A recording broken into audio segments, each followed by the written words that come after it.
خواتین نماز میں قیام اور سجدہ کیسے کریں؟ بنت خالد محمود سیالکوٹ سے۔ خواتین تکبیر تحریمہ میں کتنا ہاتھ اٹھائیں، ہاتھ کس طرح سے باندھیں، سجدے میں پاؤں کس طرف نکالیں اور سلام کس طرح پھیریں؟ بنت خالد محمود سیالکوٹ سے پوچھتی ہیں۔ دیکھیے، خواتین تکبیر تحریمہ میں ہاتھ کس طرح اٹھائیں۔ خواتین کی جو نماز ہے وہ مردوں سے ظاہری کیفیت کے لحاظ سے مختلف ہے، اس پہ پوری امت کا اجماع ہے۔ اس پر میں دلائل سے کئی بار ریکارڈنگ بھی کروا چکا ہوں۔ یہ اب شروع کیا ہے، فتاویٰ بعض علماء نے دیے ہیں کہ خواتین ایسے ہی نماز پڑھیں گی جیسے مرد نماز پڑھتے ہیں، اور دلیل یہ دیتے ہیں کہ رسول اللہ صلی اللہ علیہ وسلم نے فرمایا صلوا کما رأیتمونی اصلی، ایسے نماز پڑھو جیسے میں پڑھتا ہوں۔ تو ہم یہ کہتے ہیں یہ صرف نماز کے بارے میں نہیں ہے، حدیث میں بھی آتا ہے خذوا عنی مناسککم، حج ایسے کرو جیسے میں کرتا ہوں۔ لیکن اس کے باوجود پوری امت کا اجماع ہے کہ خواتین حج میں رمل نہیں کریں گی، جو سینہ اکڑ کے طواف کیا جاتا ہے۔ حالانکہ کسی حدیث میں نہیں ہے کہ خواتین رمل کریں یا نہ کریں، کہیں بھی نہیں ہے، لیکن اس کے باوجود چونکہ اس کا تعلق پردے سے ہے، عورت کی حیا سے ہے، تو پوری امت کا اجماع ہے کہ خواتین رمل نہیں کریں گی۔ صفا اور مروہ کی سعی، نبی صلی اللہ علیہ وسلم نے تو صفا اور مروہ کی سعی دوڑ کر کی ہے، کہیں بھی نہیں ہے حدیث میں کہ آپ صلی اللہ علیہ وسلم نے عورت کو دوڑنے سے منع کیا ہو۔ لیکن ہم اس کے باوجود تمام امت کے علماء، جس میں ہمارے اہل حدیث علماء بھی شامل ہیں، وہ سب عورت کو صفا اور مروہ میں دوڑنے سے منع کرتے ہیں۔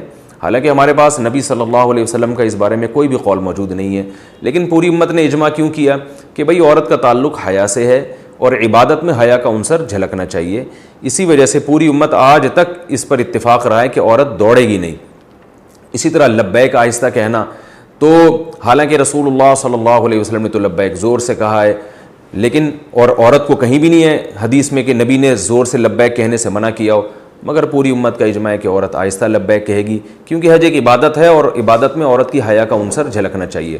تو اسی بیسس پر امت کا اس پر بھی اجماع رہا ہے کہ اگرچہ حدیث میں صراحتاً نہیں ہے کہ عورت سمٹ کے نماز پڑھے، لیکن پوری امت کا اجماع رہا ہے کہ عورت سمٹ کے نماز پڑھے گی، مردوں کی طرح چوڑی ہو کے کشادہ ہو کے نماز نہیں پڑھے گی جیسے مرد سجدہ کرتے ہیں یا مرد رکوع کرتے ہیں۔ اس میں امام ابو حنیفہ، امام شافعی، امام احمد بن حنبل، امام احمد بن حنبل تو امام بخاری کے استاذ ہیں، حدیث کے بہت بڑے عالم ہیں، وہ تو یہاں تک بھی کہتے ہیں کہ عورت نماز میں تکبیر تحریمہ والا رفع الیدین ہی نہیں کرے گی تاکہ ہاتھ اٹھانا ہی نہ پڑے اس کو۔ تو اور امام شافعی سے بھی یہی منقول ہے کہ سمٹ کے نماز پڑھے گی۔ تو چاروں ائمہ سے منقول ہے، تابعین، تبع تابعین، اور آج تک امت کا اس پر اجماع چلا آ رہا ہے۔ تو اب اگر کوئی اس میں حدیث کا مطالبہ ہم سے کرتا ہے کہ حدیث میں دکھاؤ کہ کہاں لکھا ہے کہ عورت سمٹ کے نماز پڑھے گی، تو اس سے فوراً آپ مطالبہ کریں کہ حدیث میں یہ کہاں لکھا ہے کہ عورت آہستہ لبیک کہے گی، عورت صفا اور مروہ کی سعی جو ہے وہ دوڑے گی نہیں اس میں بلکہ چل کے کرے گی، اور عورت رمل نہیں کرے گی، سینہ کھڑا کے پہلے 3 چکر نہیں لگائے گی طواف کے۔ تو جیسے وہاں حدیث نہیں ہے امت کا اجماع ہے، تو ایسے یہاں بھی حدیث نہیں ہے امت کا اجماع ہے۔ یعنی حدیث سے میری مراد قول رسول صلی اللہ علیہ وسلم۔ ہاں صحابہ تابعین کے آثار ہیں، وہ جو ہے وہ تو موجود ہیں ہمارے پاس۔ امام بخاری رحمہ اللہ نے صرف اسلاف میں صرف ایک خاتون کا تذکرہ کیا ہے کہ وہ مردوں کی طرح نماز پڑھا کرتی تھیں، تو اس سے صاف پتہ چلتا ہے کہ امام بخاری نے اسلاف کے جس دور کا تذکرہ کیا اس میں مردوں اور عورتوں کی نماز میں فرق مشہور تھا، تبھی تو امام بخاری کہہ رہے ہیں کہ فلاں خاتون مردوں کی طرح پڑھ رہی ہیں۔ تو پتہ چلا کہ اسلاف کے دور میں مردوں کی طرح نماز الگ تھی، عورتوں کی طرح الگ تھی۔ تو اس سے صاف پتہ چلتا ہے کہ ان عورت کے علاوہ جتنی عورتیں تھیں اسلاف میں، صحابہ اور تابعیہ، وہ ساری عورتوں کی طرح نماز پڑھ رہی تھیں۔ تو اس لیے امام بخاری نے صرف ایک خاتون کا تذکرہ کیا ہے، تو باقی تمام ان کے اپوزٹ چل رہی تھی اور وہ عورتوں کی طرح سمٹ کے نماز پڑھ رہی تھیں۔ یہ وہ دلائل ہیں جن کا انتہائی احترام کے ساتھ اہل حدیث علماء کے انتہائی احترام کے ساتھ یہ وہ دلائل ہیں جن کا ہمیں اس جواب نہیں ملتا۔ تو اس لیے یہ پوری امت کا اجماع ہے کہ خواتین جو ہے وہ سمٹ کے نماز پڑھیں گی۔ بعض حضرات تو اس میں تشدد برتتے ہیں اور حنفیہ کو بہت لتاڑتے ہیں کہ انہوں نے حدیث کی مخالفت کی اور عورت کو حکم دیا ہے کہ وہ سمٹ کے نماز پڑھے، حدیث کی مخالفت کی ہے۔ لیکن عجیب بات ہے کہ یہی حضرات امام احمد بن حنبل پہ کیوں اعتراض نہیں کرتے، یہ حضرات امام شافعی پہ کیوں اعتراض نہیں کرتے؟ امام احمد بن حنبل اور امام شافعی تو یہ حدیث اپنی مسند میں لے کر آئے ہیں کہ صلو کما رأیتمونی اصلی، ایسے نماز پڑھو جیسے میں پڑھتا ہوں، اس کے باوجود اس کے خلاف فتویٰ دے رہے ہیں، اس لیے کہ انہوں نے اپنے زمانے میں دیکھا ہے، پوری امت کو ایک تواتر سے ایک عمل کرتے ہوئے دیکھا ہے، اور رسول اللہ صلی اللہ علیہ وسلم کی صحیح حدیث ہے لا تجتمع امتی علی ضلالہ، میری امت گمراہی پہ جمع نہیں ہوگی۔ یہاں تک کہ جو اہل حدیث حضرات ہندوستان میں 150 سال پرانے جو فتاویٰ ہمیں ملتے ہیں اس میں اہل حدیث کی کتابوں میں بھی یہی لکھا ہوا ہے کہ عورتیں سمٹ کے نماز پڑھیں گی. تو یہ اس دور میں ایک میں سمجھتا ہوں کہ ایک نیا فتویٰ ہے جو چل پڑا. غلطی ہر انسان سے ہوتی ہے, لیکن ہمیں امت کے جو اجماعی مسائل ہیں ان میں انحراف نہیں کرنا چاہیے. اور خود حدیث سے بھی ثابت ہے کہ پردے کے معاملے میں عورت کا حکم مرد سے مختلف ہے. جیسے کہ رسول اللہ صلی اللہ علیہ وسلم نے ارشاد فرمایا, عورت کی گھر کی نماز مسجد کی نماز سے بہتر ہے. کیوں؟ گھر میں پردہ زیادہ ہے. نبی صلی اللہ علیہ وسلم نے یہ بھی ارشاد فرمایا کہ عورت کے اندر گھر کے کمرے کی نماز صحن کی نماز سے بہتر ہے. حالانکہ وہاں کوئی دیکھنے والا نہیں ہے, کوئی نامحرم تھوڑی ہے, عورت کا اپنا گھر ہے. میں اس لیے کہہ رہا ہوں کہ بعض علماء یہ کہتے ہیں کہ بھائی اگر اکیلے میں عورت نماز پڑھ رہی ہے تو پھر بھی اس کو سمٹ کے نماز پڑھنے کا حکم کیوں دیا جاتا ہے, حالانکہ وہاں تو دیکھنے والا کوئی نہیں ہے. تو ہم یہی بات کہتے ہیں کہ عورت کے گھر میں کوئی نامحرم نہیں ہے, پھر بھی حدیث میں آتا ہے کہ صحن سے کمرے میں نماز پڑھنا اس کے لیے زیادہ بہتر ہے. تو اس سے صاف پتہ چلتا ہے کہ عورت کی نماز میں حیا کا عنصر جھلکنا چاہیے اور یہ ظاہر ہونا چاہیے کہ یہ عورت ہے. حدیث میں یہ بھی آتا ہے, آپ صلی اللہ علیہ وسلم نے فرمایا التسبیح للرجال والتصفیق للنساء.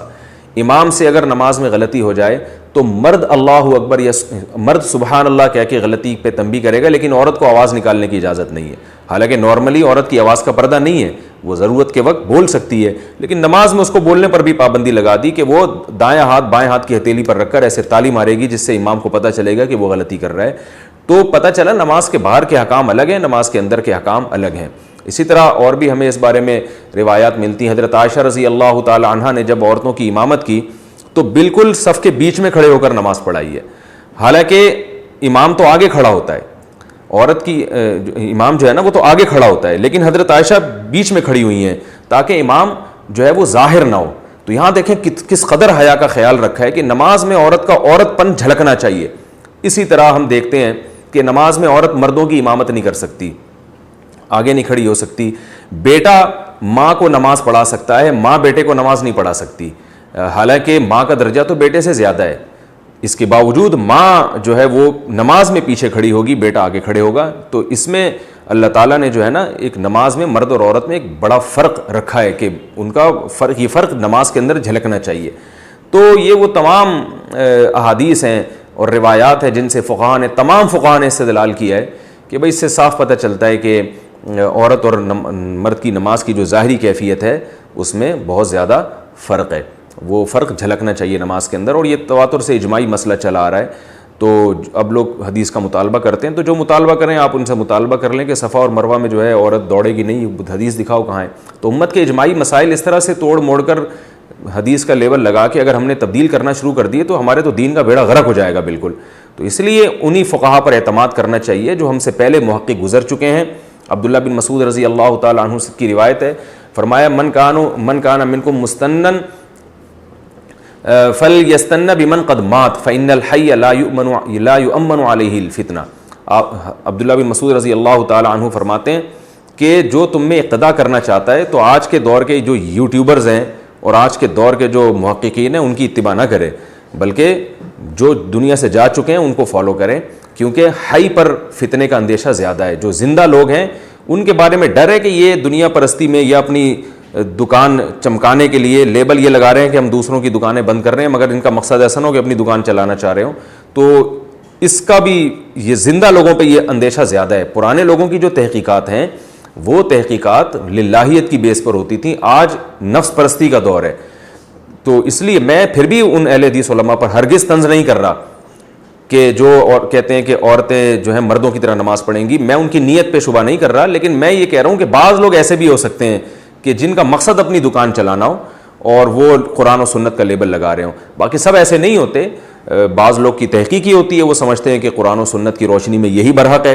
تو ہم یہ سمجھتے ہیں کہ جن کی یہ تحقیق ہے اور وہ اللہ کے خوف سے اور اللہ اس کے سامنے جواب دہی یعنی ان کے سامنے ہے, اس کے باوجود انہوں نے یہ فتویٰ دیا, تو پھر ہم سمجھتے ہیں ان سے یہ اجتہادی غلطی ہوئی ہے, اور اجتہادی غلطی پر بھی اللہ تعالیٰ نے اجر رکھا ہے. لیکن ہم عوام کو یہی کہتے ہیں کہ جو مجتہدین پہلے گزر چکے ہیں, ابو حنیفہ, مالک, شافعی اور احمد بن حنبل, جن کو پوری امت محقق مانتی ہے, ان کی ریسرچ کو آپ فالو کریں, یہ آپ کے لیے زیادہ بہتر ہے.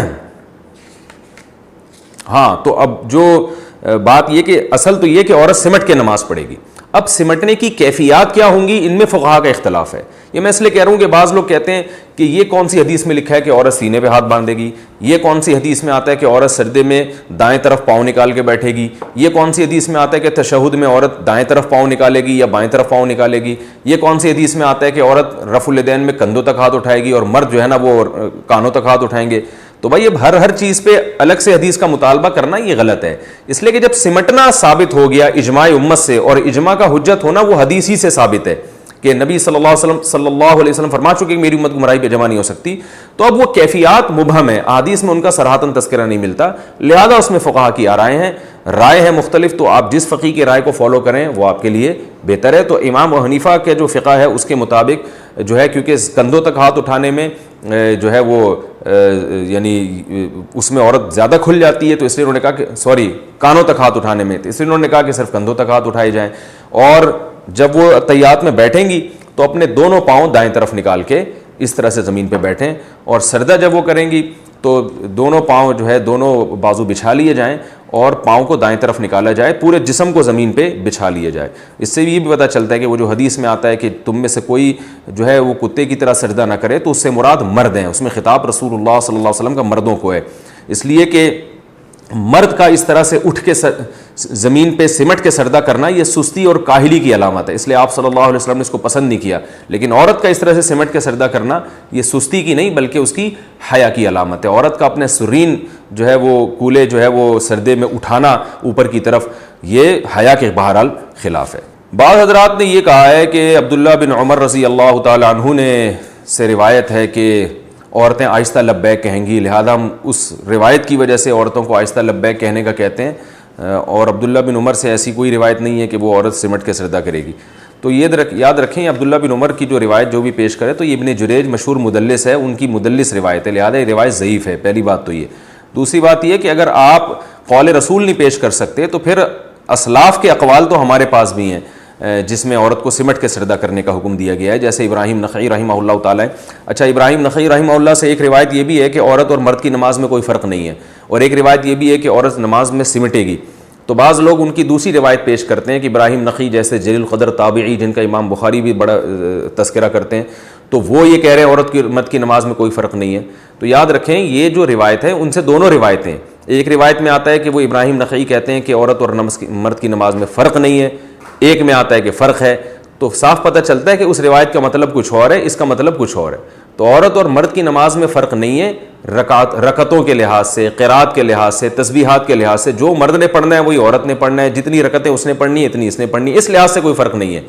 اور دوسری جو ابراہیم نخعی سے روایت ہے جس میں آتا ہے کہ فرق ہے، اس سے مراد ہے کہ ظاہری کیفیت کے لحاظ سے فرق ہے. یہ میں اس لیے کہہ رہا ہوں ایسا نہ ہو کوئی ابراہیم نخعی سے وہ روایت پیش کر کے آپ اس سے متاثر ہوں اور کہیں کہ اچھا بھئی یہ تو ہمیں ان سے بھی ایک اسلاف کا قول مل گیا. تو ایسا نہیں ہے، اس قول کی کیا حقیقت ہے وہ میں نے آپ کو بتا دی.